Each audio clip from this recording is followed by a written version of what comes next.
Good morning everyone. जय श्री जगन्नाथ।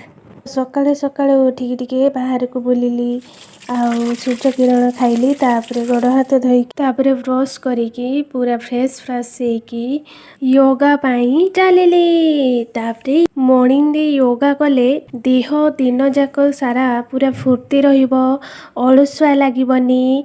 ता सहित योगा कले आम देह पाई भी भलो। सेथि पाई मु योगा करे। एबे गोटे चैलेंज नेची मु डेली योगा करिबी। मो परी किए डेली योगा चैलेंज करिचो एवं करूचो मध्य कमेंट करिकी जणैबे। आउ हाँ, योगा कले गोटे फायदा जे हॉस्पिटल जिबा टिके कमी जिवो। यह सत कि नाही कमेंट करिकी जणैबे। तो सेहिति पाई ही योगा उपरे बिलीव करे। किए मो परी योगा उपरे बिलीव करंती कहिले मु एसबु निजे परीक्षा करी देखिची तापरे आपण मानकु कहूची। तेणु आपण माने आपण मानक देह को जदि भलरे रखिबाकु चाहुचंती ताहले डेली योगा करंतु।